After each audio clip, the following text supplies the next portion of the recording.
Tallinna University of Technology.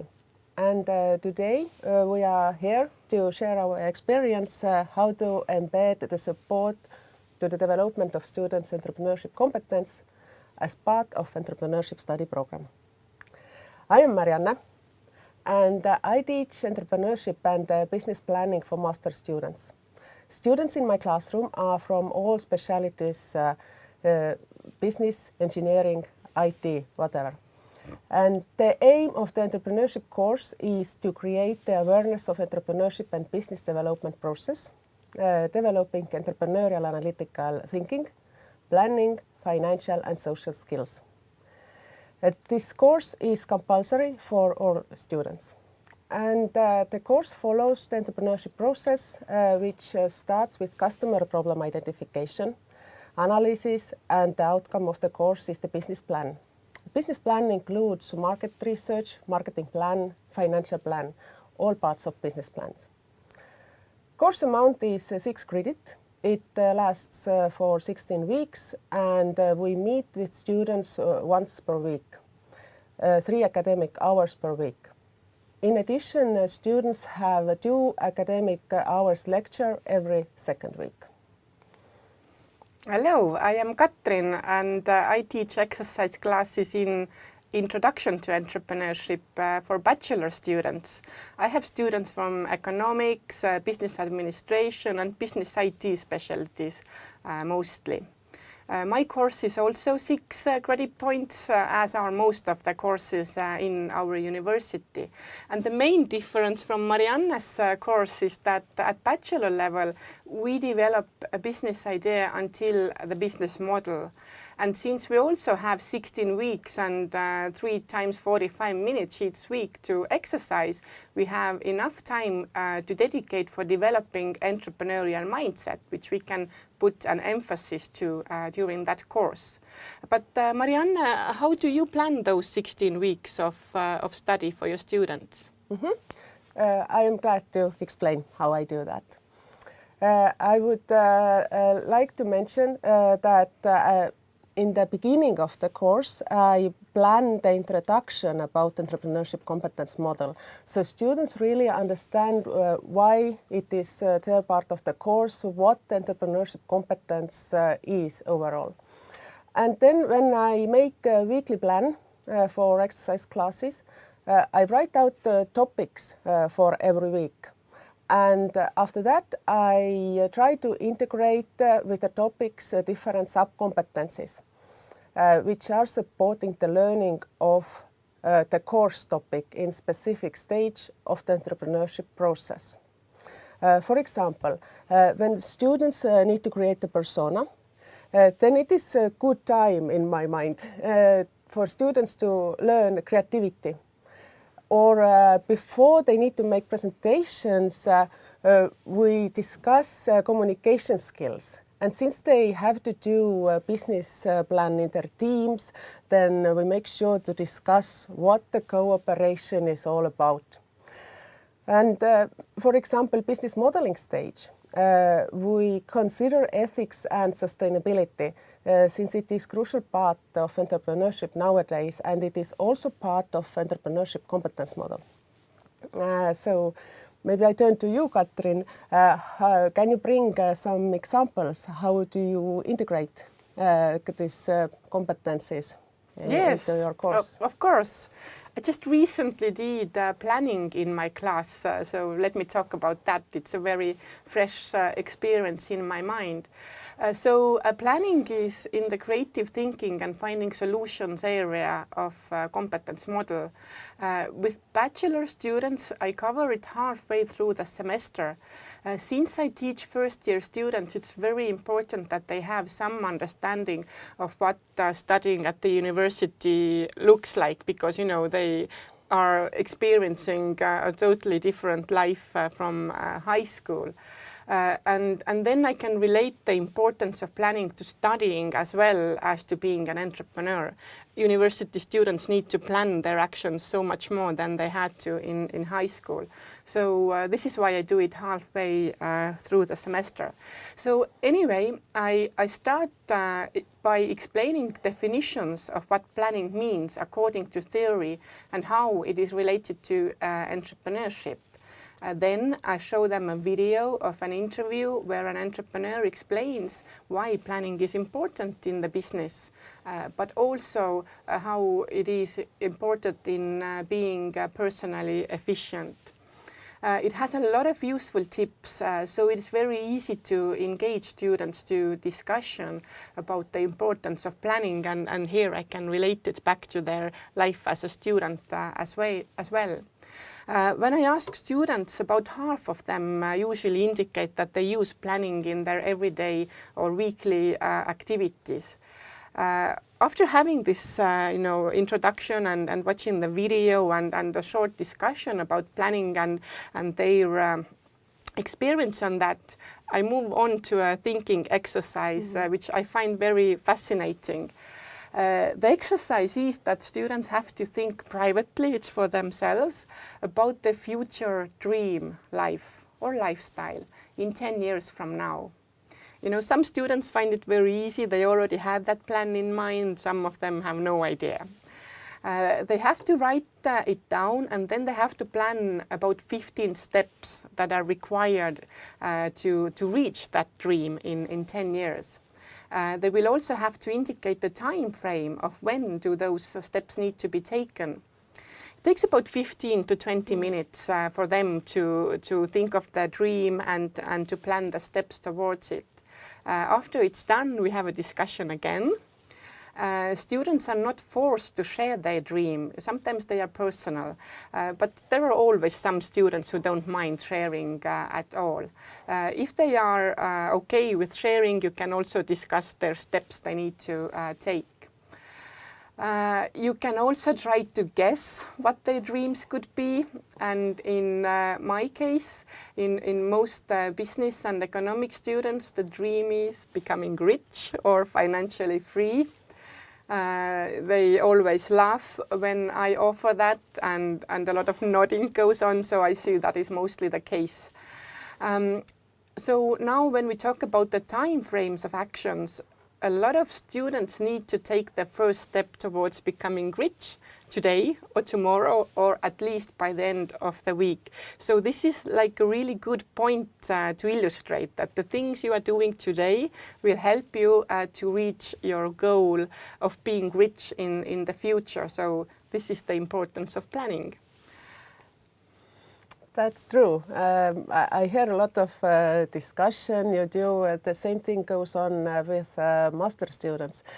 Maybe difference between the bachelor and master students when we speak about planning sub-competence is that master students are older, therefore they already have experience in planning either in their personal life or in their work experience.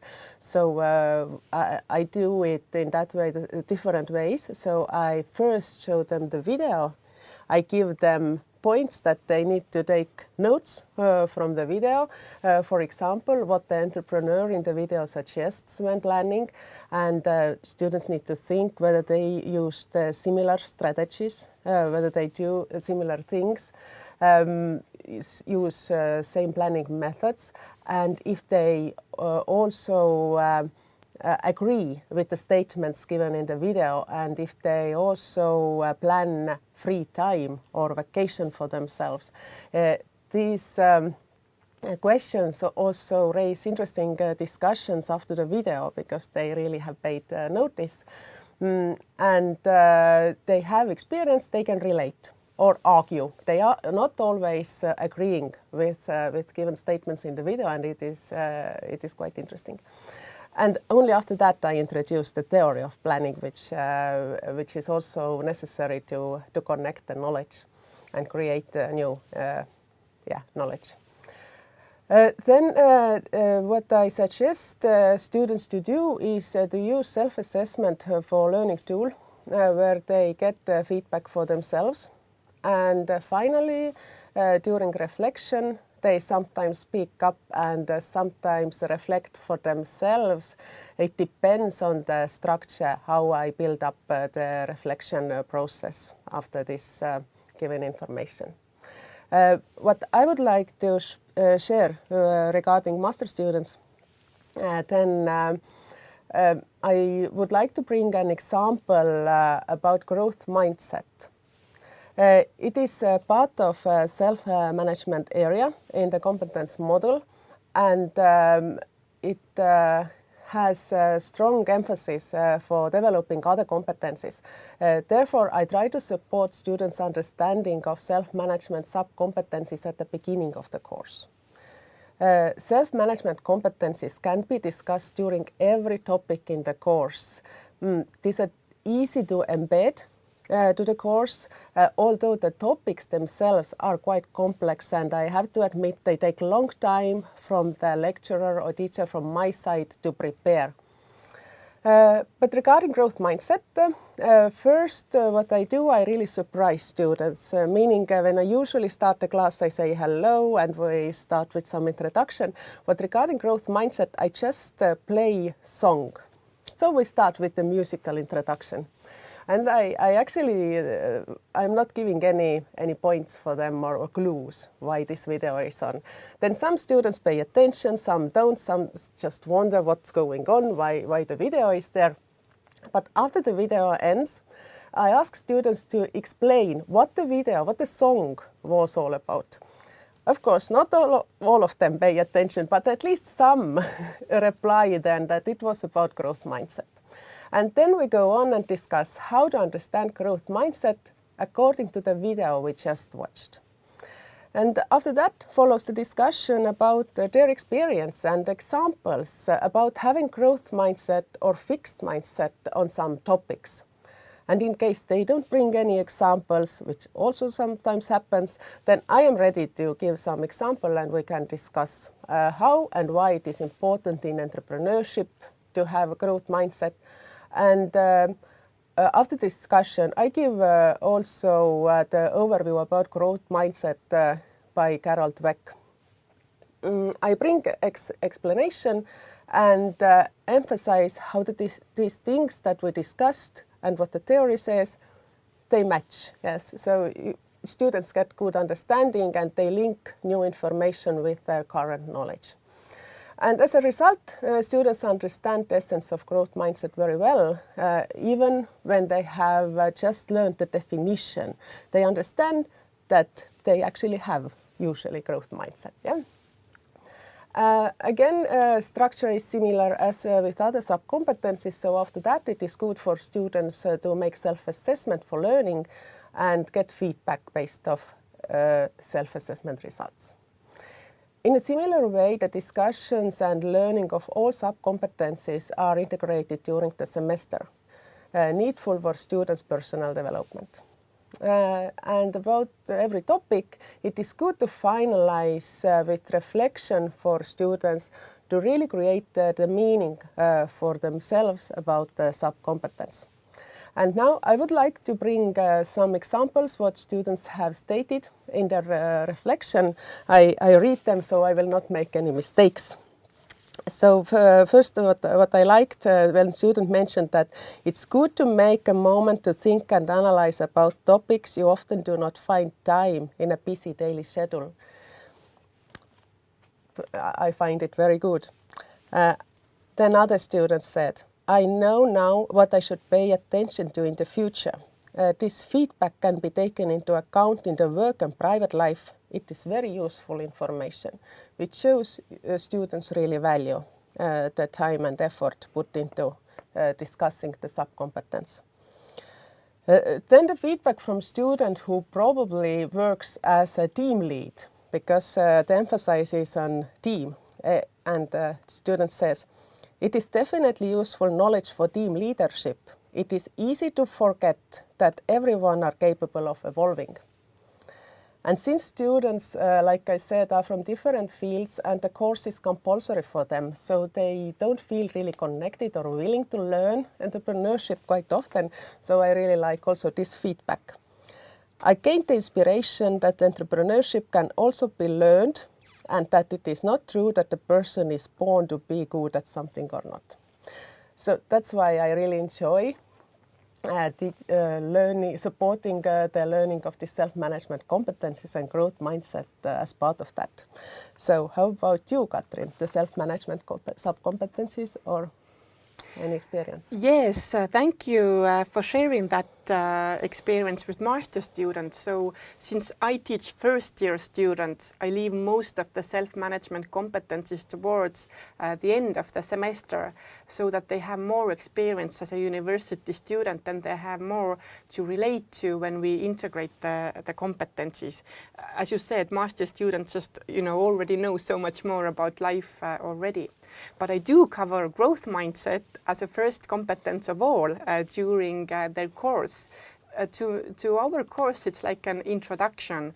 The main question there is to make them understand through growth mindset that they can learn to become an entrepreneur.